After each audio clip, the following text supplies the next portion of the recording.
It's not working, is it? We're on record. Next case, Commonwealth vs. Jonathan Edward Cornelius, number 18T07266, defendant present in the courtroom. His lawyer's here from the Forman law firm, and I keep forgetting your name. I don't see Tracy Shipley. Tracy Shipley present, also Misty Miller present as assistant county attorney. We're set for a hearing. This is a charge, third offense, DUI aggravated with refusal. Yes, sir. Mr. Cornelius is present. And we are here set for hearing on a motion in limine filed by the defendant. Were you about to say something? Yes, sir. My understanding, what Mr. Forman communicated to me previously was that this was originally set for a motion in limine, that upon prior discussion with the court, that he understood it was going forward as a suppression Well, motion. it appears to have suppression-type issues in it. Yes, He sir. filed it and captioned it as a motion in limine, but it does have, I think, suppression-type issues in there, and I don't know what he intended for it to be, but I did remark that it appeared to have suppression-type issues. Now, part of the motion, misdemeanor trials must be bifurcated. There's no doubt about that, Ms. Miller, and so that part is granted. Now, let me just check the box on that issue.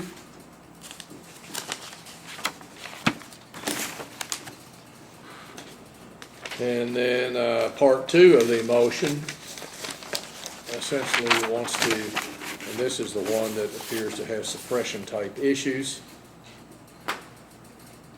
In fact, as I read the argument, it used the word suppress in here, I believe, yeah. Yes, sir.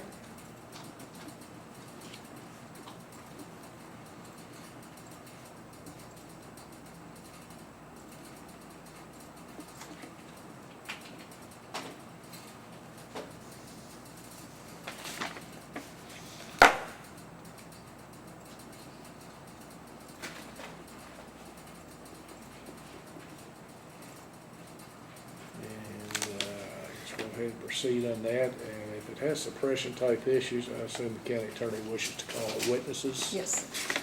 Do you have your copy of the motion? No.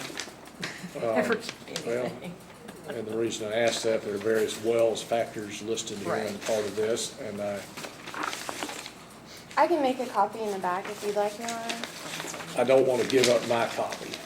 I have You a know, copy. and- It has holes and- punched in it. I can make a And so copy. if you want to do that, that would Oh. probably be helpful, unless Okay. you don't want a copy. Yeah, I can take the paper copy if you want, You rather take than the book out and make a copy, that's fine too. having you, But I- when you have to do that.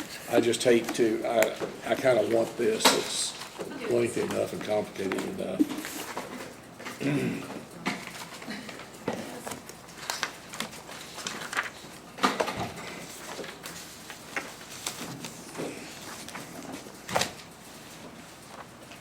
And we don't yet have a trial date, because I said I think we'd pick a trial date after the motion hearing.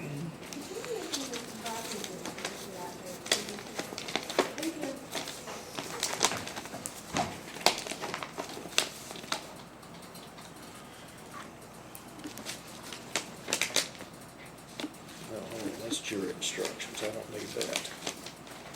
I would encourage y'all to discuss jury instructions. And did you receive the jury instructions from the, I think you received that on your email, right? In Word format? I hope. I don't want you to print anything, I just want to make sure you received it. Because if we have a trial, we also have sentencing instructions that I didn't realize were attached, but,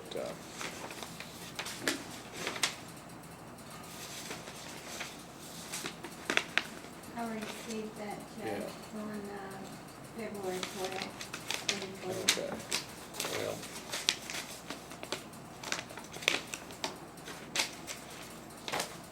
Yeah, if I print that, I'll probably, if I use your version, I'm gonna have to print that up and use a cover sheet and all of that, to it, to make it look like it's just not something you sent into the court. That's not a big deal. Back to the motion in limine, and essentially, part two of the motion appears to have suppression-type issues. I still don't have the copy, but if you want to proceed, I'll try to remember what it says. It should be Yeah. coming.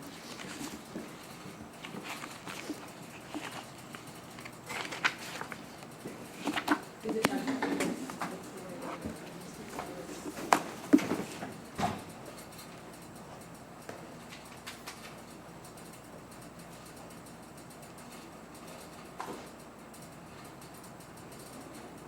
long have you worked for Mr. Forman? I've worked for Mr. Forman since June. Where's that office? Is that in Louisville? It's in Louisville. Okay.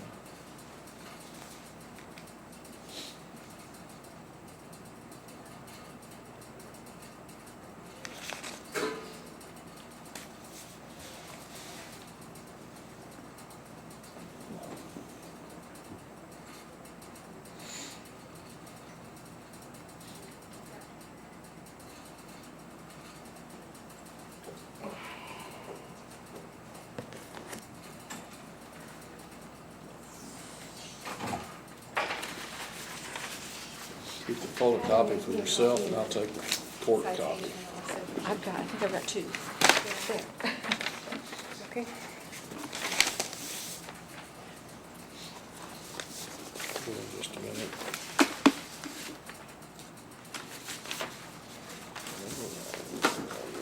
Miss Miller. Page 3 is where we get, I think where Yeah. suppression part starts. Pages are out of order. Oh, sorry. Are you not gonna sit through the hearing, or? I beg your Or do we not normally, y'all don't sit when you do a hearing like this? Well, typically, these are not lengthy hearings. I don't know how long this is going to take.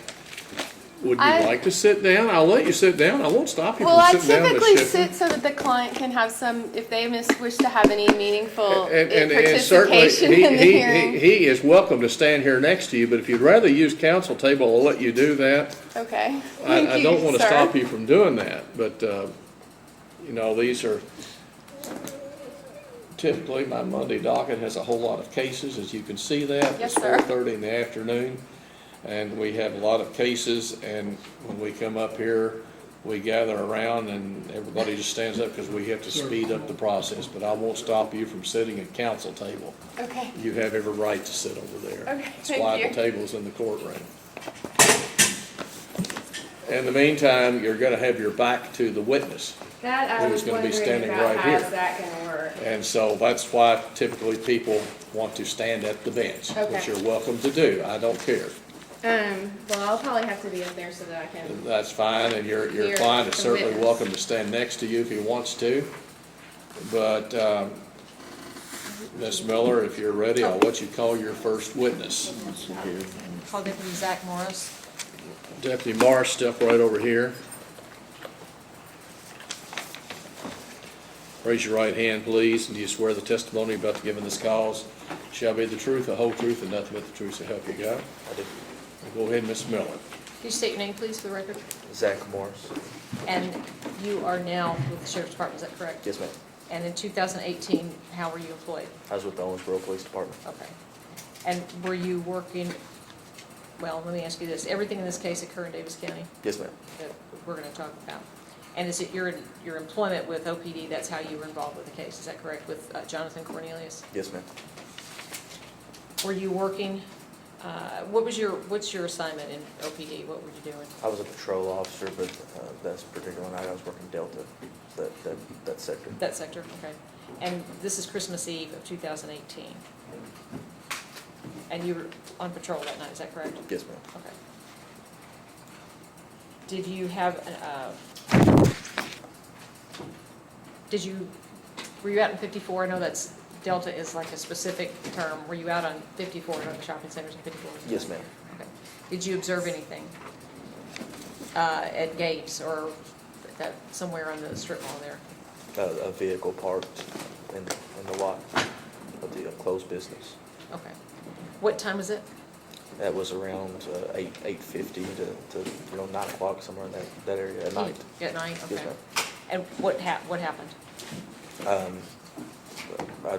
approached the vehicle, due to it being in a closed business lot. I made contact with Mr. Cornelius. He was sitting in the driver's seat of the vehicle. I noticed that he did have some severe slurred speech, and I could smell a strong odor of intoxicating beverages coming from his person. I spoke to a witness on scene who said that he saw, Well, sorry. can't say Okay. what the witness said. Okay, I'm sorry. Okay. Well, I got Mr. Cornelius out of the vehicle and put him through field sobriety test. HGN, he showed 3 clues. Then he refused all of the field sobriety test. Okay. Can I say what Mr. Cornelius Yeah, I was gonna did? ask, did you do any investigation? Did you talk to Mr. Cornelius? Mr. Cornelius did state to me that he did just drive the vehicle before I made contact with him. Okay. That, He didn't give me a time frame. He just said right, that he I did just did it. Yes, ma'am. Okay. All right. Did you make any other observations? He was very unsteady on his feet. Mhm. He did almost fall a few times. After the arrest was made, the search incident to arrest of the vehicle, I did find a bottle of vodka with a small amount left in the very bottom of it. Okay. All right. And you said at 9 o'clock or whatever this time was, the businesses were not open at that time? Yes, Is ma'am. that They correct? were closed, and a lot of them were new constructions. And they had security out there due to thefts and vandalisms. Okay. All right, I have nothing further right now, Judge. You may cross-examine the witness. I have one thing I may need to play the court, and I'm not sure how the best way to set up the laptop and the audio is. But I will go ahead and start my questions. It might be That's helpful to fine. set it up before I get. We're not, well, I am not tech savvy. Everybody else is more so than I am. If there's something you need to play to the court, are you offering it as evidence, or are you gonna ask this witness to comment about it? I will ask, I have some questions for the witness related to it, and I may need to offer it as evidence. I only have one copy. I'm not able to make additional copies of it. Okay. So that Well, is the certainly, situation. we I'm have a in. microphone here, and if you can play a recording next to this microphone, it would probably be recorded. Okay. In reviewing the citation, it appears that it indicates on the citation, first of all, you are Officer Morris? Yes, ma'am. And you drafted the citation? I'm sorry. Are you the one who drafted the citation? Yes, ma'am. Yes, ma'am. And so it's all your language and choice of wording on the citation? Yes, ma'am. Okay. Would you mind reading us the first line of the citation? Can we run through that? Yes, just the first line. Officers with OPD were dispatched to Gabe's located at 2540 Calumet Trace in reference to a suspicious vehicle. Okay. And do you know anything about how that dispatch occurred? Yes, ma'am. Lieutenant Foster with OPD, or Owensboro Police Department, he manages or owns a security business, security company, and one of his security guards called him and gave him that call about the suspicious vehicle. So I don't remember, I can't recall if Lieutenant Foster called me or if he called dispatch, and that's how I received the call.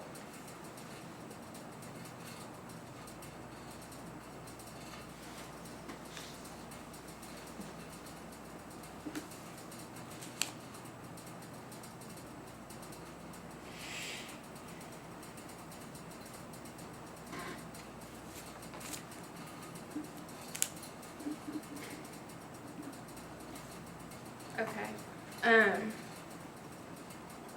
I guess.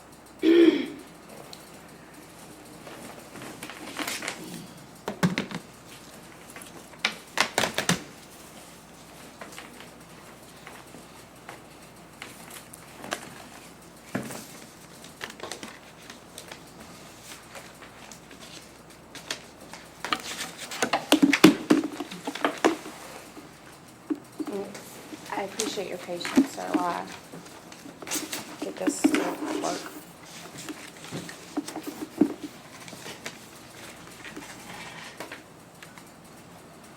Hopefully.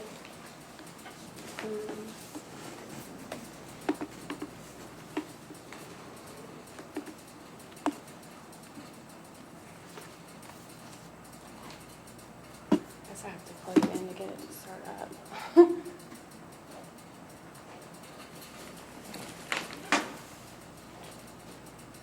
Are you got a low battery? Sir? Low battery? Yes, it was on and now it's dead, so I'm not sure.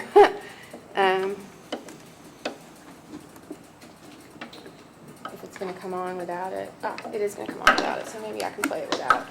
Okay.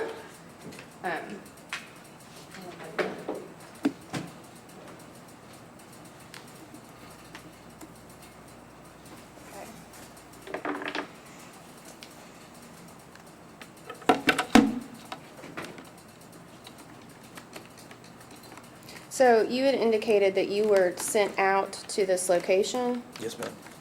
and you don't recall if it was from, you don't recall like how the dispatch came in? No, ma'am, I don't know, like I said, I don't know if I actually got the call directly from Lieutenant Foster, because he was my supervisor at that time, or if he called dispatch and dispatch gave me the call.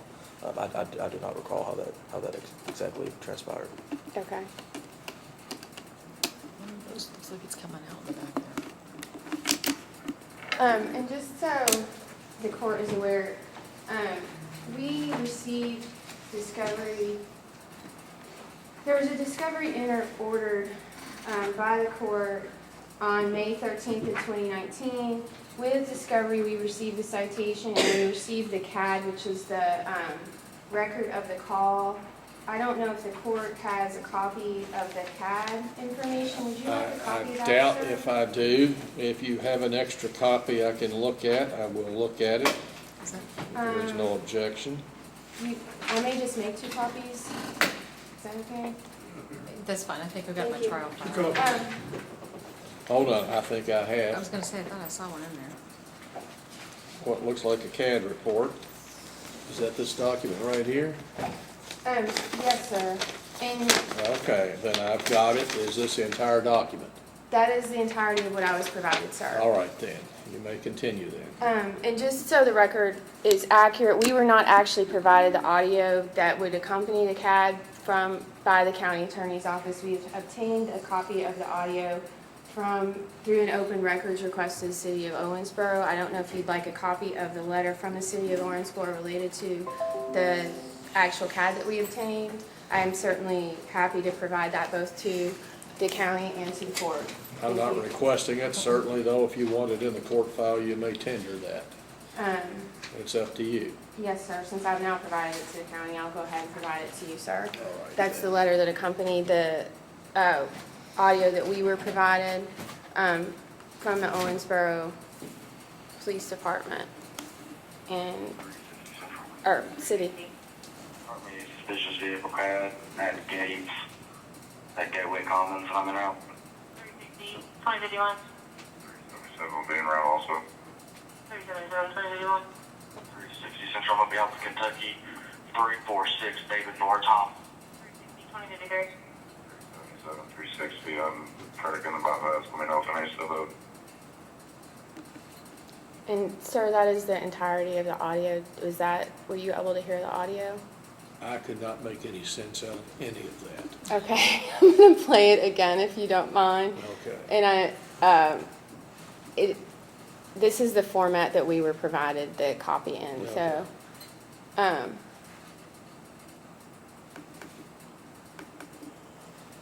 360 Central. 360. For me, suspicious vehicle CAD at Gates, at Gateway Commons, and I'm in route. 360, 2051. 377 being route also. 377, 2051.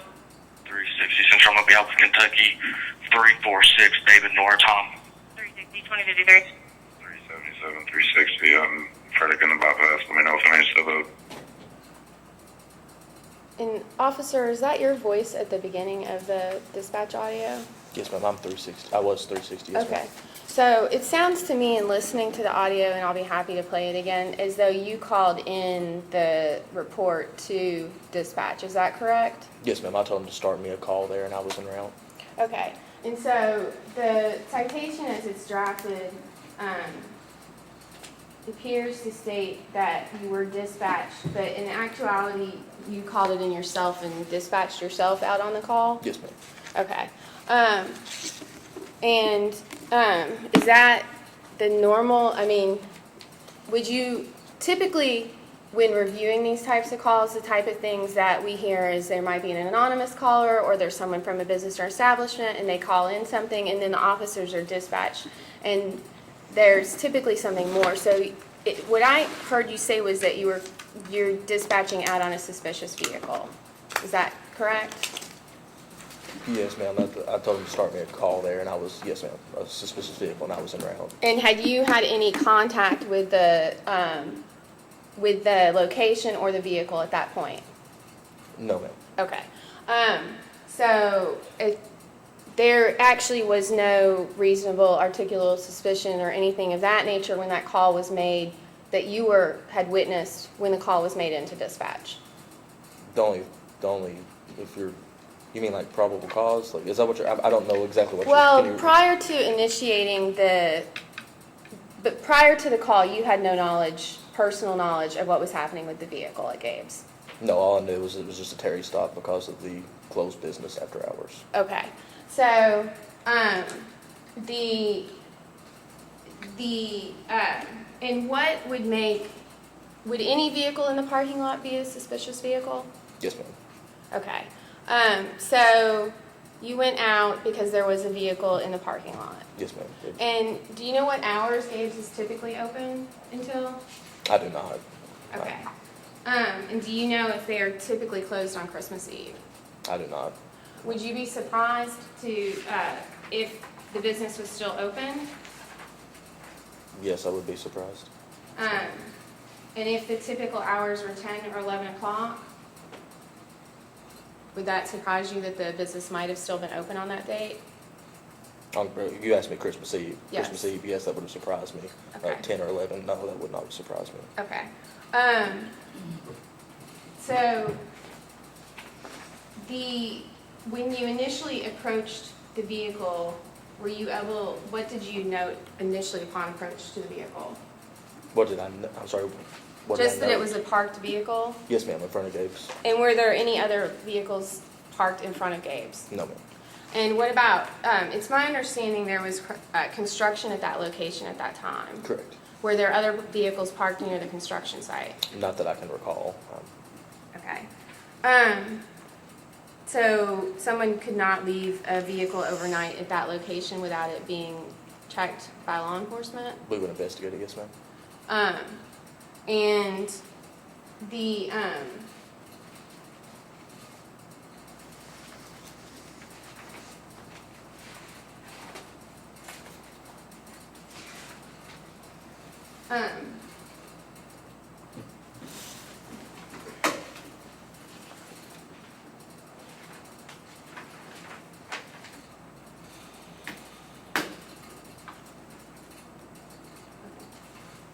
do you recall any other vehicles being parked next to Mr. Cornelius's vehicle that evening? I do not. Okay. One of the reasons that I was asking you about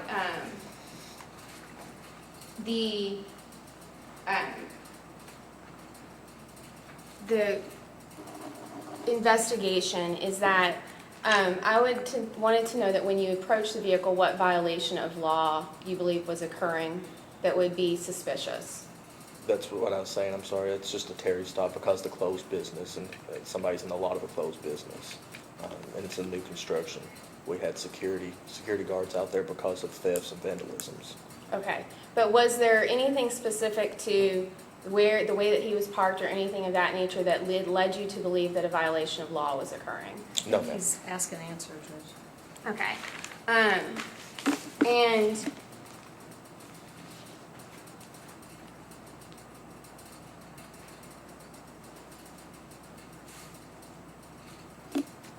what, and typically would you run the registration plate prior to, or, was that also you running the license plate on the vehicle, on the audio as well? Yes, ma'am, I was just telling them what vehicle I was out with, just in case, that's just practice that we have, just to let them know who we're out with.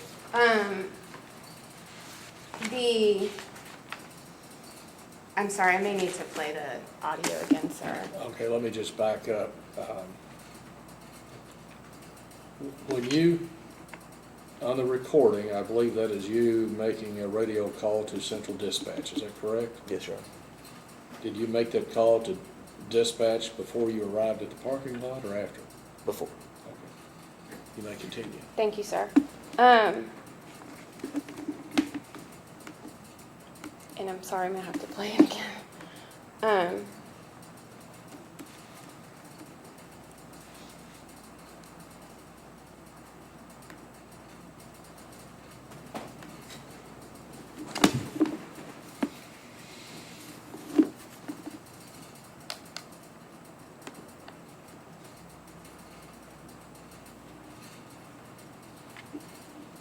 360 Central. 360. Start me a suspicious vehicle CAD at Gabe's, at Gateway Commons, and I'm in route. 360. 2051. 377 being route also. 377. 2051. 360 Central, I'm gonna be out of Kentucky. 346 David Nortom. 360. 2053. 377, 360. I'm probably gonna bypass. Let me know if I need to step up. In reviewing the citation, could you tell us the license plate number of Mr. Cornelius's vehicle? This one, 346 David Nortom, DNT. David Nortom. And would you typically run or ask dispatch or run the license plate of a vehicle prior to determining if there was a reason to run, prior to determining if there was a criminal offense ongoing? No, ma'am, there's no reasonable expectation of privacy on a license plate, so. So you would run it prior to beginning the interaction or Yes, prior ma'am. to approaching the individual? Okay.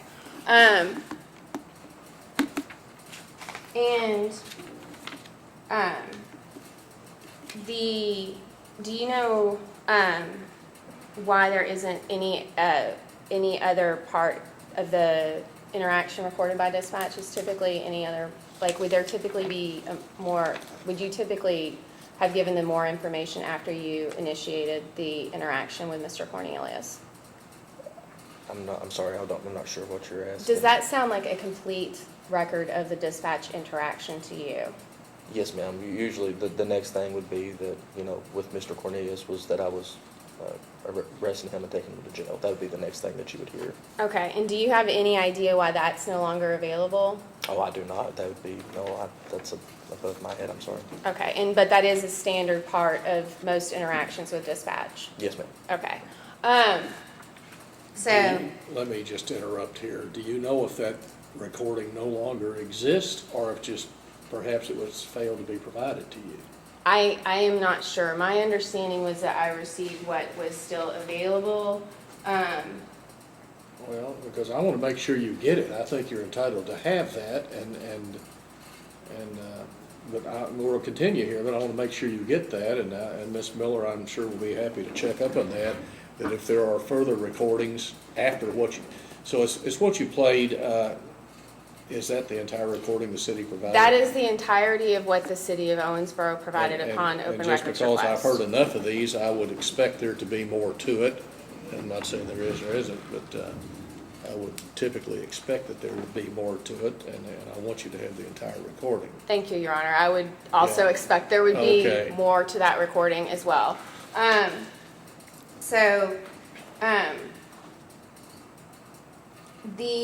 When you initially approached the vehicle, there was no illegal activity. That I was aware of, no. And so there was really no reason to ask Mr. Cornelius to get out of his vehicle?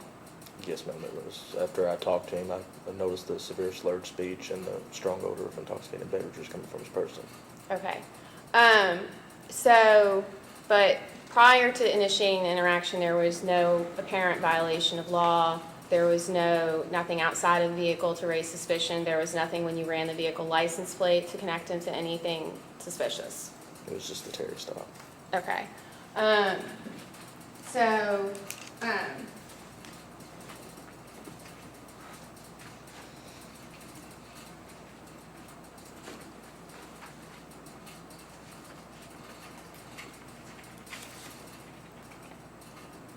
When you began to interact with Mr.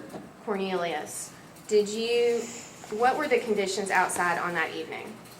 I cannot tell you. I'm unsure. Do you mean like the weather? I do mean the weather. I can't recall.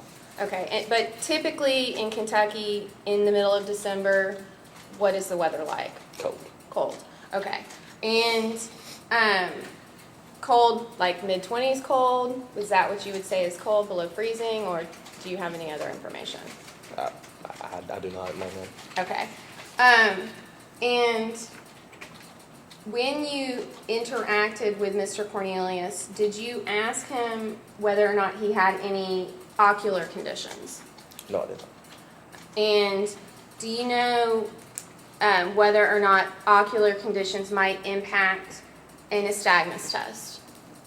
No, ma'am. I'm sorry. I'll go ahead and can you define ocular? Because I'm not really. Well, there are at least 6 different types of vision conditions that could impact a nystagmus test. There are 40 different types of nystagmus. So if I asked, did you ask him if he had any ocular conditions or did he have any vision conditions? Right. No, I did not. Okay. Did you further ask if he had any other medical conditions? Not that I can recall. Okay.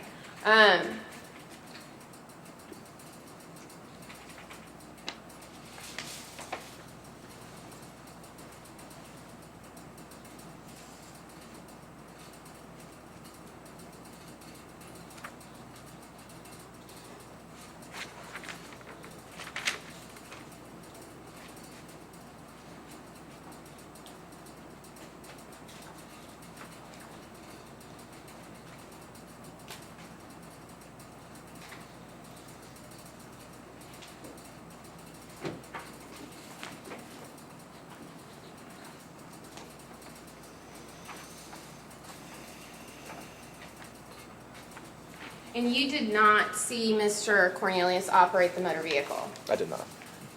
Do you recall where the keys to Mr. Cornelius's vehicle were located? I do not. I did not note it in the citation, so I cannot say.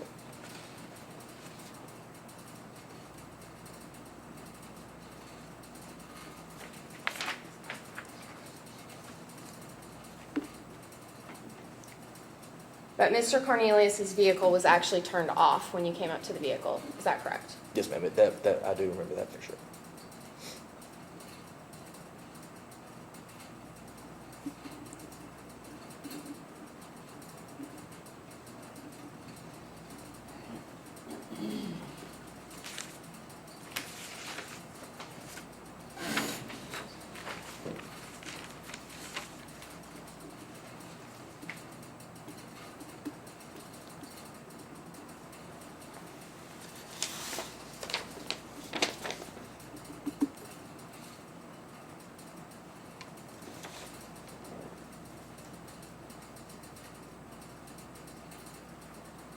You'll give me just a moment, Your Honor.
And have you ever been subject to any types of sanctions internally for failure to follow departmental policies, rules, or procedures? Yes, ma'am. Okay. I'm sorry. Can we back up? Do you mean have I ever been in trouble for a policy violation? Yes. Yes, ma'am, I have. Thank you.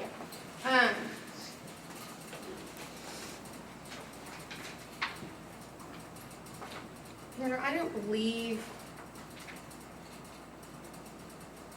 I have anything else at this moment for this witness. And questions by the Commonwealth? I have a few. You went, is it your testimony, you went to Mr. Cornelius's car based upon what you've been told? Yes, ma'am. Okay. So that's why you were, is that a common operating procedure? There's not something obviously going on at the time and you investigate, is that how it's done? Yes, ma'am. Okay. And after that time, you might find something? Correct. After going, okay. When you spoke, if you recall, when you spoke to Mr. Cornelius, did he mention anything about a physical condition? Did he mention anything about his eyes? Did he say anything to you about that? No, ma'am. Did he tell you how he planned on leaving there? Were there were no other cars around? I think you testified earlier. Correct. So. Not that I could recall. I don't remember any other vehicles. Okay. Did he discuss that he was getting a ride or calling a cab or anything like that? Did he discuss that with you? No, ma'am. Did he work there? No, ma'am. Is there any residential area in that, residential structures in that area? In that immediate area, In no. immediate area? No, Okay. ma'am. Would he have been allowed to stay? Could he have stayed there if he wanted to, just leave his car and sit in it? No, ma'am. Indefinitely? No, it's just due to the closed business and new construction. Okay. And after me speaking with him, Right. I would not have.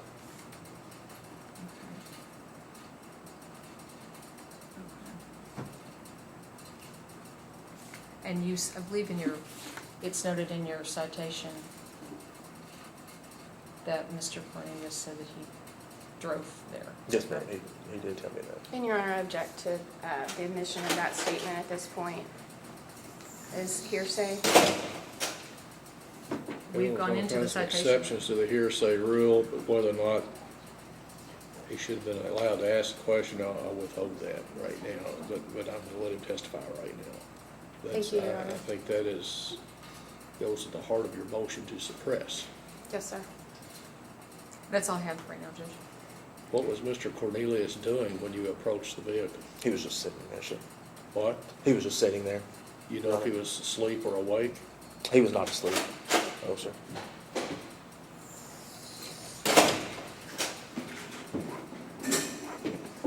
Why, may I? And then, were you able to observe the position of his seat in the vehicle? I do not recall. Specifically, whether or not that seat was reclined or if it was forward into a driving position? No, Your Honor, I do not remember. Okay. All right. You may cross-examine the witness. When you approached Mr. Cornelius, did you have lights or a siren or anything like that on? No, ma'am. Did you use your flashlight when you approached his car? I cannot recall. You cannot recall. Is that standard if you were to approach an individual that you believed might be sleeping in a car to use your flashlight on the outside of the vehicle? I usually do, but that parking lot's pretty well lit up, so I couldn't say unless I was in the position again. Okay. But that is your normal pattern in practice. You would use your flashlight if you were approaching a vehicle like that. Yes, ma'am. And so you actually don't know if Mr. Cornelius was asleep or awake because he may have been awakened by the flashlight. Yes, ma'am. Okay. And is there any kind of signage in the parking lot that says not to park there? It is not. Okay. And there's no signage saying it may be illegal to park there after hours? No. Okay.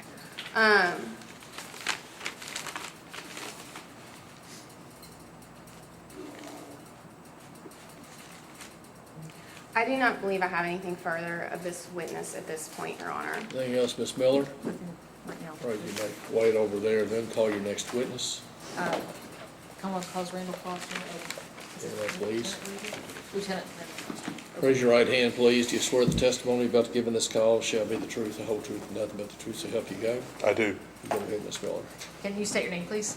Randall Foster. And how are you employed? I'm employed with the Owensboro Police Department. I also own my own company. It's called Shield Security. It's a security company. And Your Honor, I'm sorry to interrupt, but I would ask for a separation of witnesses. Okay, then,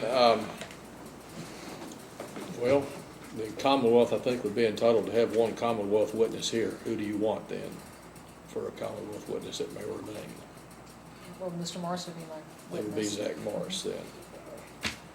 Probably should have asked for that a At the little while beginning. ago. Yes, sir. Yeah, because they're entitled to keep Officer Morris here, and had you asked, I guess I would have asked Officer Foster to wait out in the hallway, but it's a little late for that now, so.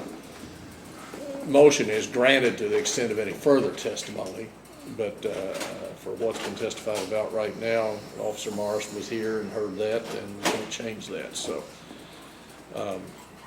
Go ahead, Ms. Miller. You said that you, in addition to being employed with OPD, you're also an owner of Shield Security, is that correct? That's correct. Do you provide security in the, I'm not sure what the name of the on Calumet Trace, let's put it that way in the comments out there. Yeah, I provide security at Gateway Commons area for Envision contractors. Does that include the Gabe's Yes. store? Yes. Does that include Mouthville Theater? Yes. Okay, all of that that's out there. All right. Did you, if you recall, on December 24th of 2018, did you receive a call from anyone? Yes. Okay. And after you received that call, what did you do? I know the typical procedure that I do is I would call dispatch and ask them if they have a unit available and tell them where I need them at. It's also very possible that either after that or in place of that, I may have called the officer that's working that sector and told them what suspicious activity I had seen or observed and asked them to go check out. So I can't recall which one I did on this one, but I alerted either dispatch or the sector officer that there was something suspicious in the area that needed to be checked out. Okay. Do you know who would have been sector or a sector officer that evening? I don't know for sure, but I know Officer Morris responded. Okay. Because a lot of times officers may respond to something that's not in their assigned sector just based on availability. And were you present in this area at all that night? I was present before the officers arrived. Okay, and what did you see? What did you observe? I had gotten there at approximately 7 p.m. I had one officer scheduled from 7 to 8 p.m. in the area. I had a different officer scheduled from 8 p.m. until midnight. Until like 5 in the morning the next day. At the time, I recall this was a fairly new event, so some of my officers that were working had not worked the area before, so I would typically respond out there and show them what area needed to be checked.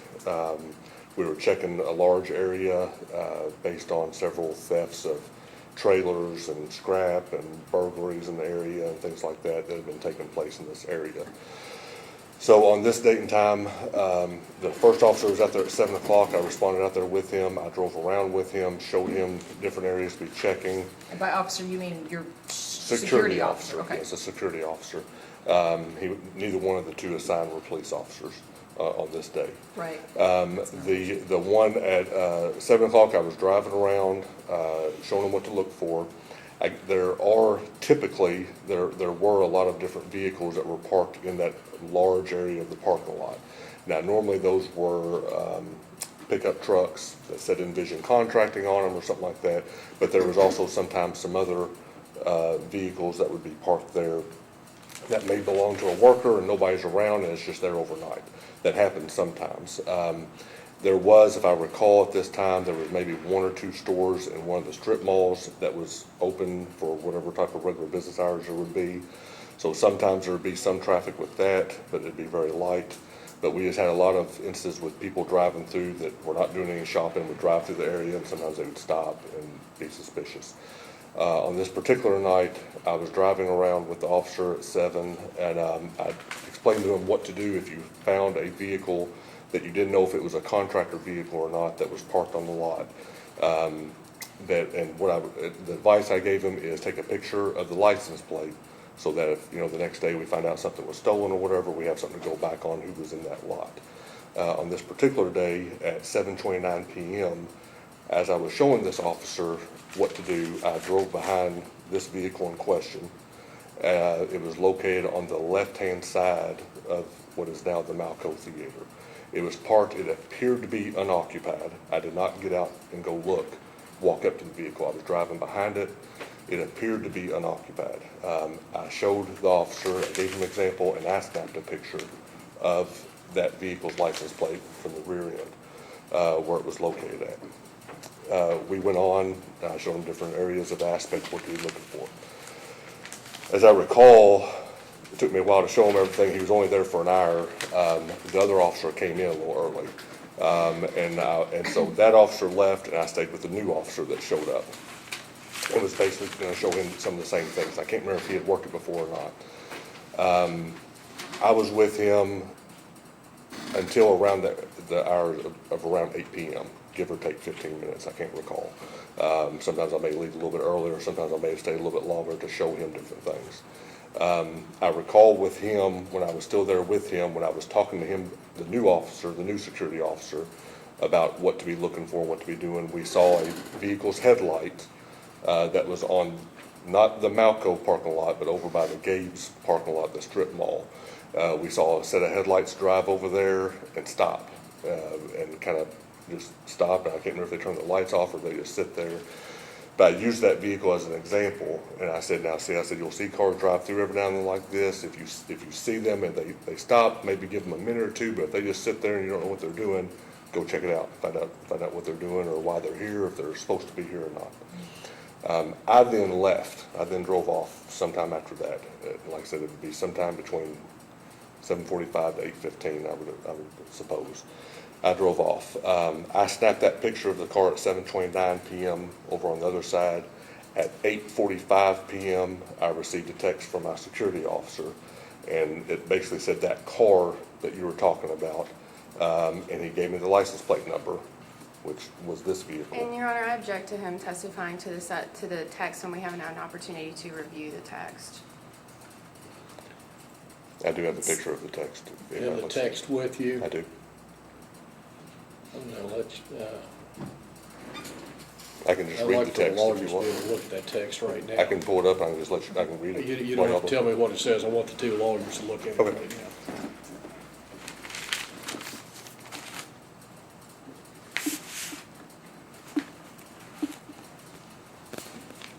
This is him speaking, and this is me.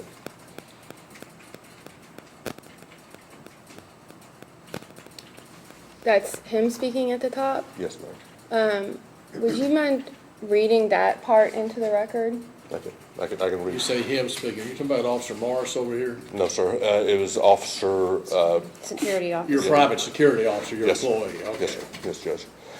It starts off, and there may be some grammar, I'm just gonna say what it says. 346 DNT, they're parked over by that trailer you were talking about. Looks like they're asleep.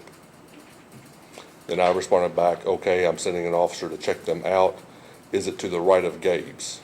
He responds, yes. I respond, okay, thanks. He responds back, I'm thinking it's someone who is homeless, but I don't know. I respond back, okay. And I'm going to write that down if you don't mind while you have it up, just since you've read it into the record.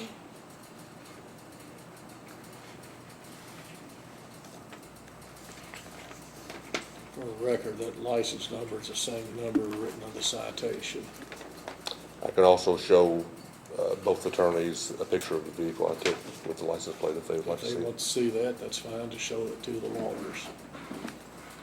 And when did you receive, at what point in all this did you receive the text? The text came at 20:45 according to this, which would be And that- 8:45 p.m. And you had already seen the vehicle by Malco at that point, and you had already taken the picture of the, I took the picture of this vehicle on the left-hand side of the Malco at 7:29, which is what the next text will show when I pull it up.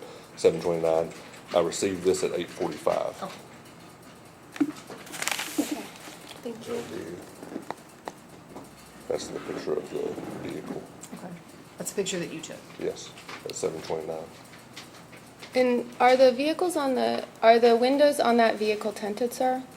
I can't tell. I mean, it looks like there's a little, I can't tell. There's a little darkness here, but it looks like I can see through it. So from the back window, I would say no, because it looks like I can see the rearview mirror. And it didn't appear from this angle when I looked at it that anybody was inside of And it. where was the car when you took it, the picture? At this side, it's on the left. If you're looking at the entrance of the new Malco, it's on the left-hand side. And that was at 1929 is what time on my phone.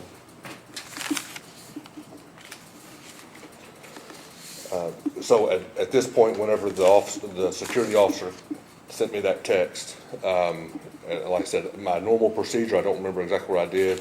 I would have either called dispatch and asked them to send officers out there to check out the vehicle, or I would have, sometimes I may have called dispatch to ask who the sector officer is. I may have called them directly.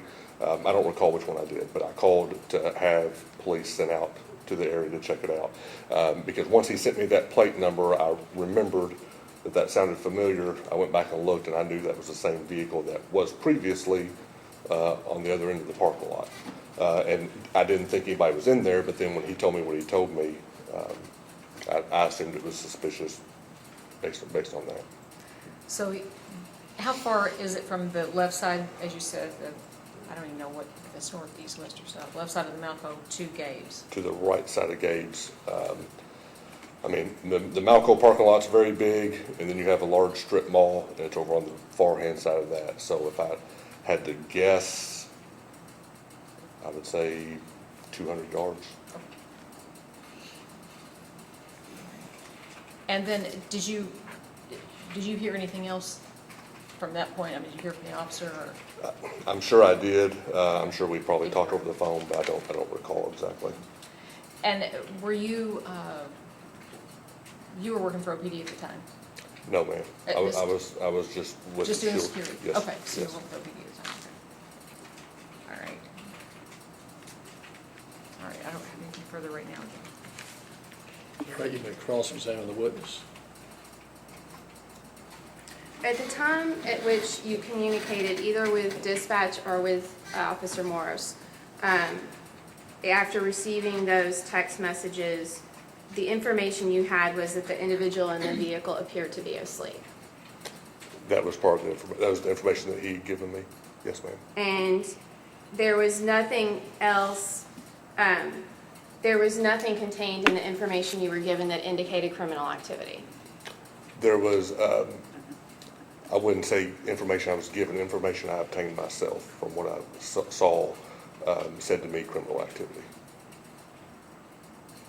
I can explain if you want me to. The fact that the vehicle was moved was criminal? No, ma'am.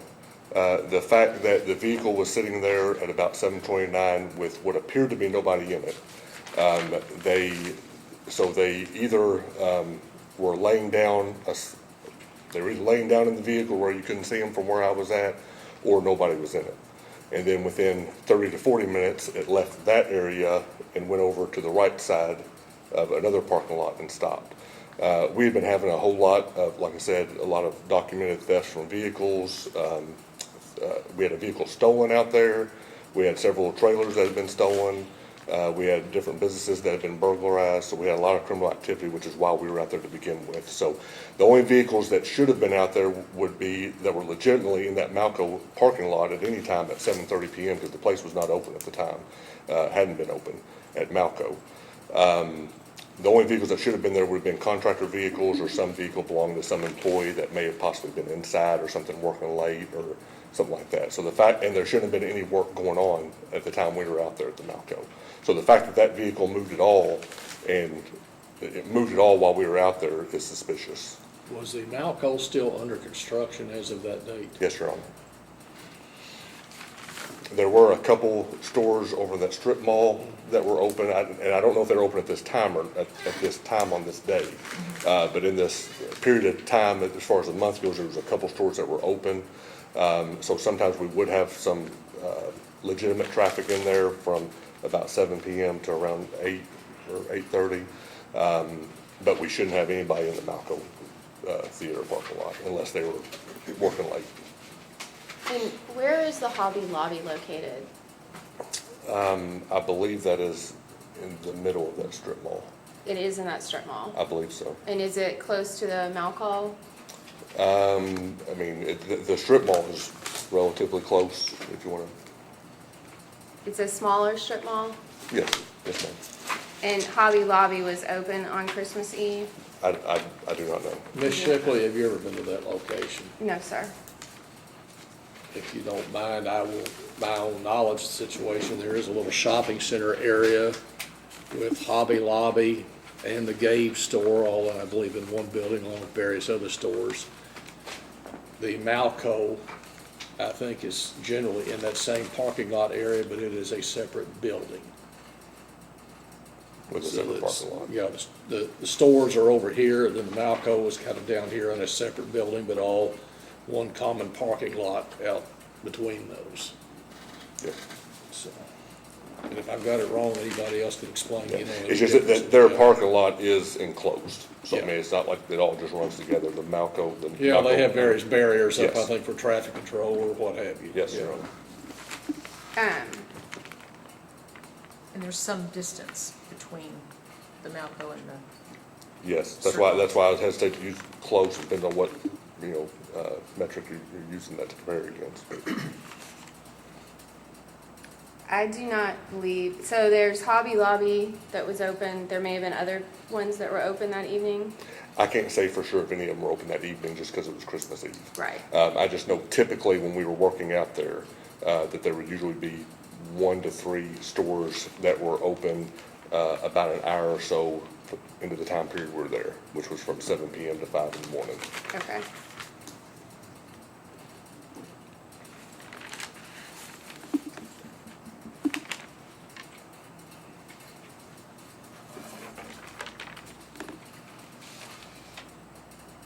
The text that you received said something about someone sleeping. There was no indication about theft or him being near the building or anything of that nature. Is that correct? The only thing in the text had to do with, he said that he thought he may be sleeping. Okay. I do not believe I have anything further for this witness at this point, Your Honor. All right, Ms. Miller, any other questions? do you know if your security officer approached the vehicle? Yes, I don't know how. How close? I mean, I can't say for sure if he got on foot to approach or not. I know that he went over there he drove over to the area where the vehicle was at, and he got close enough somehow to be able to see the person inside. And that's whenever he texted me. Okay.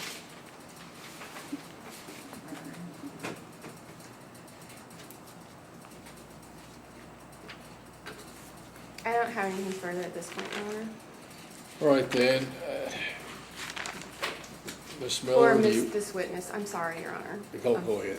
I do, Not for this witness. for this witness, Okay, yes, sir. Ms. to Miller, does clarify. the Commonwealth wish to offer other evidence? Do you have any other questions? And my concern is, I don't know if you are ready to excuse these two witnesses, or if you No. think you might need to call them later. Keep- All right, you're reserve not, it. okay. Oh, I do have one question. If you recall, that strip mall at that time in 2018, was it anywhere near full? In other words, all the stores that were there, were they inhabited? Open like for business normally? Is Well, I that mean, what it is? were they occupied at that time, or were they still waiting for tenants? On that strip mall, on that part of the strip mall, my recollection would be they all had a name. I don't know if, I mean, they weren't all open yet.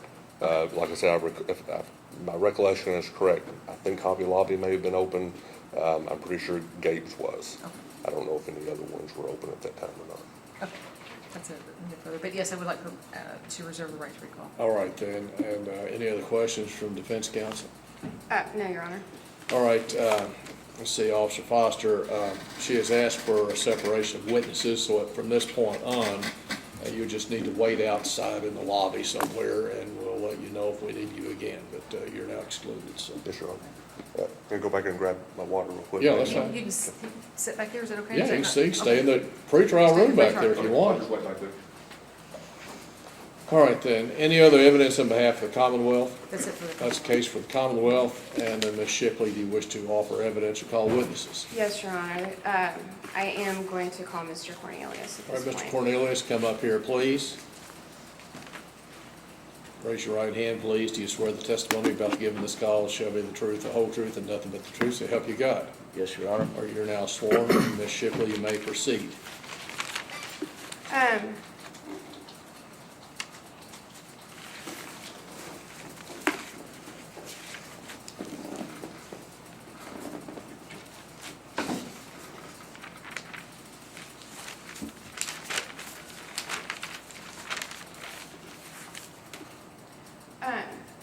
Mr. Cornelius, I wanted to ask you a couple of questions about the events of December 24th, 2018.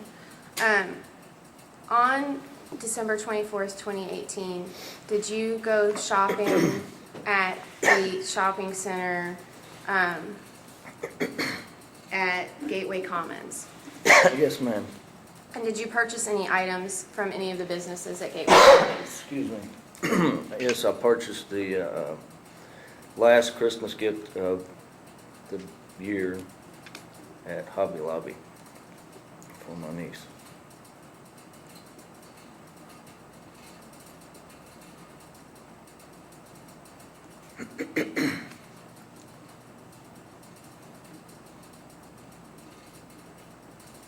Did you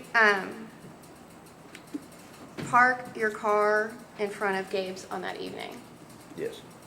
Did you intend to spend the night in your vehicle that evening? Yes, ma'am. Did you go to sleep in front of Gabe's? Yes.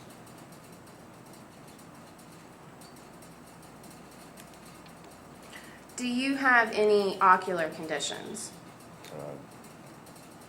Yes, I have corrective eye glasses and stigmatism and bifocals. I don't- And do you have any other physical impairments? Do you have any other injuries? Did you break your ankle in 1994? Yes, And which side? not right. You're right. And do you have difficulties with balance since you broke your ankle? I have trouble with it from time to time, especially when a cold front or something's moving through, a low front. And also previously that year, in January of that year, I was either pushed or tripped, I'm not sure because I can't recall, but I fell hard enough into a steel door that hit the back of my head and I was knocked unconscious, and I had some neurological issues from that occurrence. Okay. And so, do you recall the temperature on December 24th of 2018? Yeah, it was fairly warm until probably about 7:30. I think the temperature dropped pretty rapidly to about mid-20s or something that evening. When you went to sleep in your vehicle, where did you put your keys? In the console of the car. They were not in the ignition, No, ma'am, and the vehicle was not on. it was not.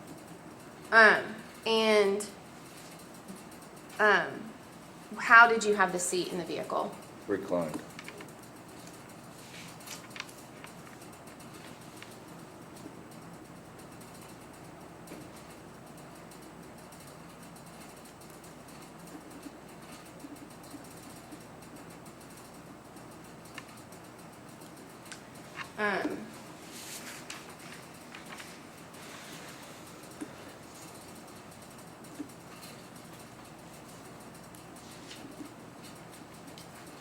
Do you recall if there were any other vehicles in the parking lot?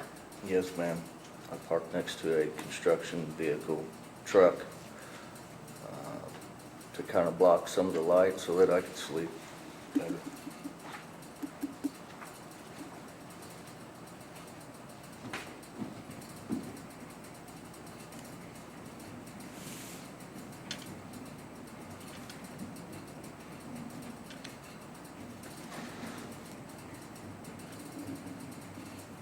I do not believe I have anything further at this point, Your Honor. All right, Ms. Miller, you may cross-examine the witness. When did you recall, you said you went shopping at Hobby Lobby. Do you recall when you left, what time you left Hobby Lobby? I believe they closed at 7. At 7? Because I was, I do recall that because I was like 5 minutes till 7. And I was kind of rushing to get that last present. And I had to use the bathroom, and I didn't have time to use it at Hobby Lobby, so that's whenever I came out and saw the porta potty over at the Malco Cinemas. So I drove over there and used the bathroom, and that's apparently whenever Mr. Foster saw me outside the vehicle, but in the porta potty. And after that, I moved my vehicle to the remote location where I could sleep because my children were occupied with other Christmas events that night. You live in Bardstown, is that correct? Or did at the time, is that At correct? the time, I lived in Louisville. At the time, at this, My license was Bardstown. Your Honor, but I object to that's- relevance. Yeah, really. no well, relevance. because he's saying he's gonna sleep in the parking lot, I think it matters whether he lives in town or somewhere else. Objection overruled. I was living in Louisville, At the time. yes. All right, and your testimony is that well, how long had you been in the car before the officer approached, if you recall?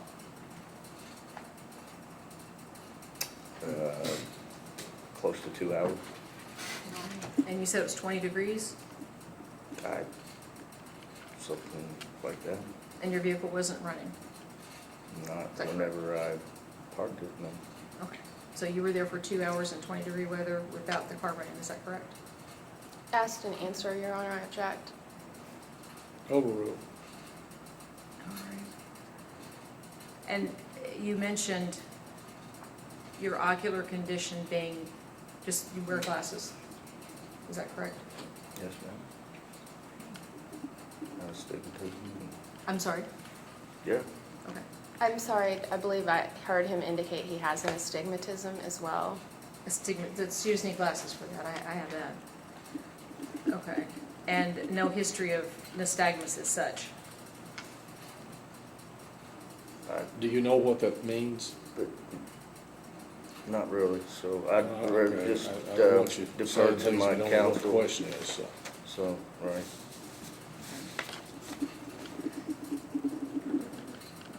And you didn't tell the officer anything about that your eyes gave you difficulty or? No, ma'am.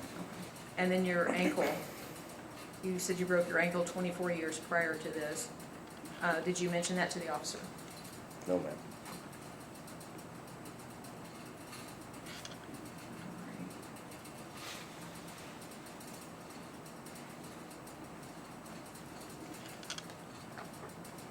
And how long were you parked at the, what would be the Malco Theater? I think it was open then, but.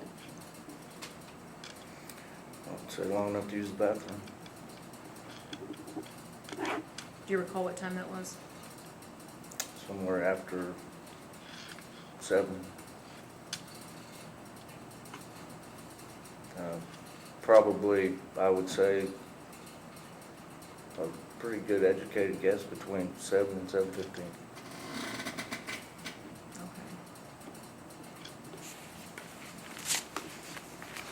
All right. And did you,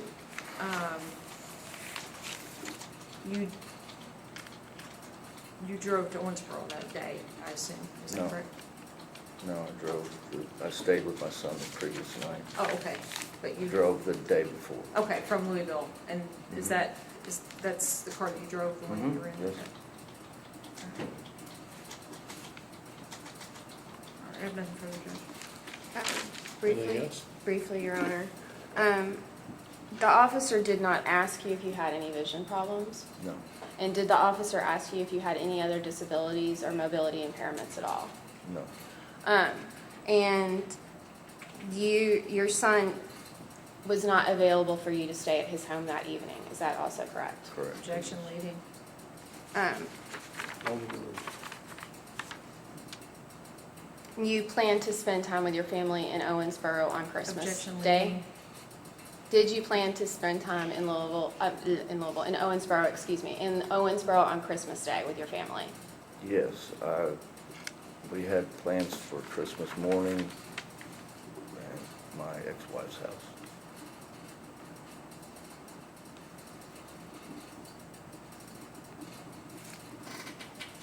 So, did you plan to sleep in the vehicle until the following morning? Yes, Did you plan to sleep in the vehicle at that location until the following morning? yes, And were you asleep when the officer approached the vehicle? yes. I don't have anything further, Your Honor. Anything else, Ms. Miller? Nothing, Judge. All right, then you may take your seat over there. All right, is there any other evidence on behalf of the defendant? No, Your Honor. Does the Commonwealth wish to offer any sort of rebuttal evidence? Yes, I'd like to recall Lieutenant Foster, right here, please.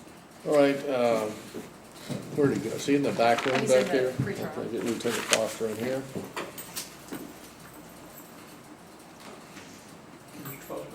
Yeah, he's back there.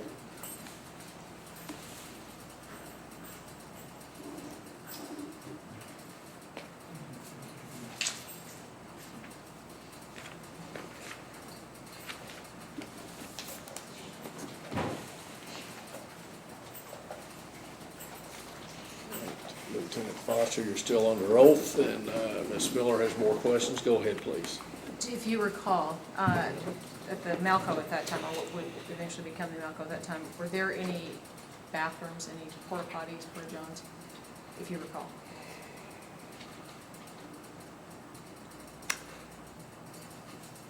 I can't say for sure. I want to say yes, that there probably were some. I mean, I would assume there would be for the construction workers that were out there, but I can't say for sure. Were they next to the building, or well, was the construction site close to the building, or in the parking lot of the building? I mean, the construction area was spread out over the whole parking lot, so. All right.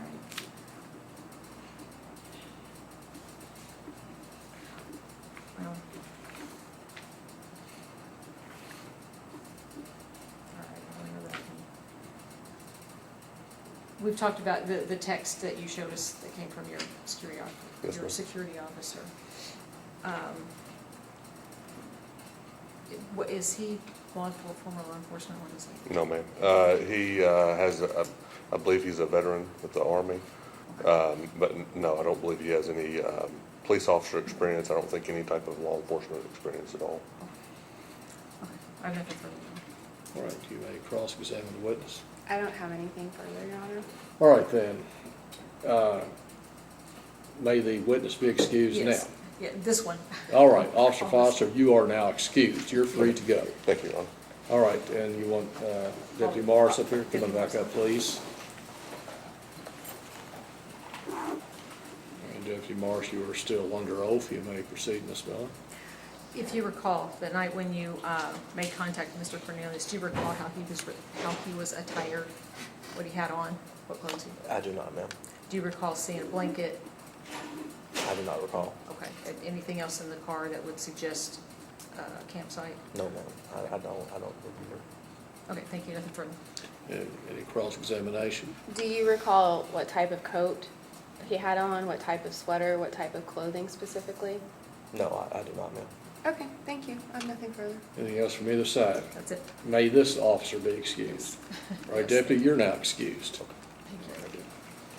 Any other evidence on behalf of the Commonwealth? No more evidence on that. Is there any other evidence on behalf of the defendant?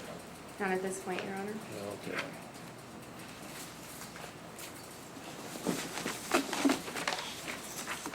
Anybody wish to make any sort of arguments? Yes, Your Go Honor. ahead, please. We're in a bit of an unusual situation in that typically if there is a call to dispatch about suspicious activity, oftentimes we're looking at, is that activity suspicious? Is there an indicia of reliability about the caller? Like, what makes that activity suspicious before someone in law enforcement initiates a contact with an individual prior to performing an investigatory stop. At this point, I do not believe that either Lieutenant Foster or Deputy Morris was able to articulate any specific actions of this defendant, Mr. Cornelius, that would rise to the level of reasonable articulable suspicion. All they have is that there is an individual asleep in a vehicle and that previous unrelated individuals may have committed crime in the area. They did not see Mr. Cornelius approach any type of construction equipment. They did not see him. He actually did not linger in front of the place where the construction was ongoing, but moved his vehicle to a different part of the parking lot, to in front of a store that was open and functioning, where typically you would expect there would be more employees coming in and out, there would be more traffic. He was not, they did not find any stolen property. There was nothing after the fact to suggest that he had engaged in any type of criminal activity that was related to, that would rise to the level of suspicion that would cause the officers to initiate a contact. Moreover, when the officer initially was dispatched, the information that Lieutenant Foster provided was that the individual told him that the person was asleep in the vehicle. We heard from Deputy Morris that he did use his flashlight when he approached the vehicle, that he typically would use his flashlight, I misspoke, when he would approach a vehicle, that he may have himself awakened Mr. Cornelius. We do not have any operation of the vehicle. We have no evidence of operation of the vehicle while under the influence in this situation. What we have here is a typical Wells situation where an individual was in his vehicle, where he, the officer located a small empty bottle in the vehicle. He took it into evidence, was his testimony, where the individual consumed in the vehicle. We have no evidence of him actually, operating the vehicle. When you look at the Wells factors, the first factor is whether or not the person in the vehicle is asleep or awake. So we do have the information, the initial information prior to dispatch, that indicates that they believe the individual was asleep, that the individual might be homeless. We have whether or not the motor is running. We have both from the officer and Mr. Cornelius, both that the motor was not running, that the vehicle was not turned on. We have the location of the vehicle and how the vehicles arrived at that location. We heard from Mr. Cornelius that he went to Hobby Lobby to shop, that he purchased something in Hobby Lobby, that after he went to the porta pot, which is why he was in the other location, he moved his vehicle and then planned to stay. You heard from Mr. Cornelius himself, he planned to sleep there because he didn't have another place to go that night. And so in light of all of these factors, I do not believe that the Commonwealth has enough to show that this defendant, this individual, had any intent to operate the motor vehicle while under the influence. They have no objective evidence that he was under the influence at any point earlier in the evening to suggest that he was under the influence when he moved the vehicle. And as a result, it is our motion to, that the court suppress the evidence obtained from that initial contact. I do not believe, frankly, Your Honor, that there is enough for them to initiate contact. I mean, one of my concerns was looking at the Collins case. Typically, if there's a caller who calls in a license plate or something like that, they have to provide something additional in order to show that there is enough to create suspicion, some additional information to indicate that that the tip, if you will, is a reliable tip, that there's something about it, that there's some other criminal activity. So when you're talking about just whether or not, if it was suspicious for him to be parked there, there were other vehicles parked there. Sometimes other vehicles were left overnight. What they were suspicious about, sounds to me, is that he was in his vehicle after the business was closed. And that, they felt, was enough to initiate this contact. And I do not believe that that in and of itself is enough to indicate criminal activity. So before you even get to the Wells factors, I think there's a question. There's also a question about the officer, the way that that would bring to me the credibility of the officer into question. It says officers with OPD were dispatched to Gabe's located at 2540 Calumet Trace in reference to a suspicious vehicle, where actually what happened from the recording that we've obtained is Officer Morris dispatched himself to Gabe's in response to information from another supervising officer who was off duty related to his off-duty job, but that did not communicate he was unable to say that there was any information about suspicious activity communicated to him other than labeling the vehicle itself as suspicious. All right then, Ms. Miller? Judge, I think there's abundant evidence relative to the suspicious nature. Both officers testified what was going on in that area at that time. There were a lot of thefts. There were a lot of thefts from that actual construction site. There were break-ins, a lot of different things. And they were very suspicious of any vehicle that's going to be there after hours when there's no reason for the vehicle to be there. As far as those crimes being unrelated, they don't have any way of knowing they're unrelated until they initiate a stop and talk to somebody. And after they contacted him, was there suspicion? Yes, the officer testified that there was the odor of alcoholic beverage on his person, slurred speech, et cetera, et cetera. As far as having evidence of whether or not the defendant operated the vehicle, he just testified that he did. He operated the vehicle from Malco back over to Gabe's. He did operate the vehicle. He did not. There was absolutely no testimony about whether or not he drank while he was in that parking lot. There was no testimony saying that he drank in between here and there in a 5-minute period or any other period. The only issue that the defense has brought up is whether or not there's probable cause and whether or not this can survive a Wells motion. The text received from the security officer said that he thinks he might be asleep. The officer, Lieutenant Foster, testified that that's when he got the text. Then they dispatched, I beg your pardon, then he contacted Officer Morris. Officer Morris came out. There was nothing to say he was asleep. He said he might be asleep, might be homeless, probably because he had a license, maybe a license plate from another jurisdiction. And all of these things, that he was going to stay there, that he had no place to go, that he had bad eyes, he had a bad ankle 24 years ago. None of that was mentioned to the officer at the time. None of that. Were there other vehicles in the area? They did testify there were other vehicles. They were construction vehicles with Envision on the side of them. It wasn't a full car park full of late holiday shoppers. This car was suspicious. In fact, before Lieutenant Foster even knew anything, as an example, he was showing his trainee, you take a picture when you see something like this because something could turn up later. He had no idea then. That's before he was contacted by his other security officer. Because it was already suspicious. And you just keep an eye on it. I think there's abundant probable cause. I think there's abundant evidence of suspicious nature of where the vehicle is. I think there's very little in the way of supporting his position, why he was there. I think he was, the evidence shows that he was there after hours. The evidence shows that he was there when he shouldn't have been there. The evidence shows that he drove the car during that time. And the evidence shows that he was clearly under the influence. So I think not only is the probable cause good, I think the case itself is good. Your Honor, may I respond briefly? No.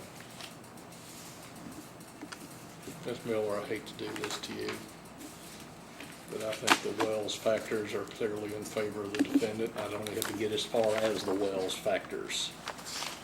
I'm not sure I have it up here for the reasonable and articulable suspicion.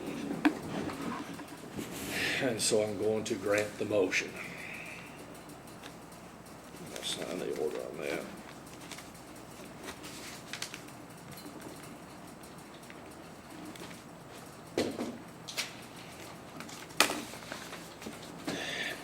And Ms. Miller, essentially, I think I've taken your entire case away from you. I guess you have a right to go to trial, or I don't know if you want to just drop it here and now, dismiss without prejudice, or. Is there a, well, it's old. Yeah. It's April last year. December of 18. That's the only charge, or the, Well, there's also the open container, and Right. I think the argument applies equally to that Right. charge as well as the DUI charge. The clerk may enter this order. and is there a pretrial suspension? There is a pretrial suspension, and there is a refusal. But based on the evidence I've heard, I'm not even sure if I have enough to even go with continued suspension on the refusal part. If it's been all this time, it's probably Yeah. been enough Yeah, for the refusal. and so, It would be our motion that the court dismiss if it is granting the motion to suppress. do you have anything you can go to trial with? Nope. And the case is dismissed. I'll make it without prejudice. I'm not gonna say that's on the merits right now, you just have no evidence, but it's been more than 12 months anyway, dismissed without prejudice. The pretrial suspension order is now set aside.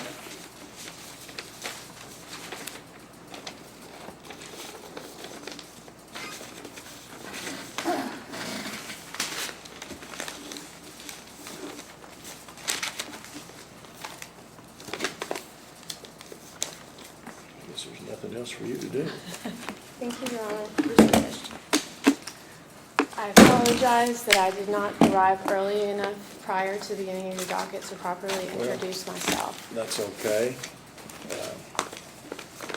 I prefer the old-fashioned practice of doing that, but I didn't make it here in time to do that today, Yes, so. that's quite all right. You introduced yourself, and it takes me a while to remember these things, but you have a pleasant Thank you. drive Thank back you. to Louisville.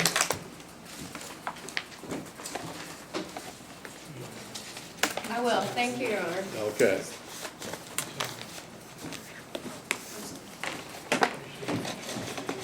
You have the cord. That's. You know, you need to look in there. Where's the pretrial suspension? There's probably something I need to sign on I'll that. be on my way back down here. Yes. Any other cases? That concludes the docket. Go off here.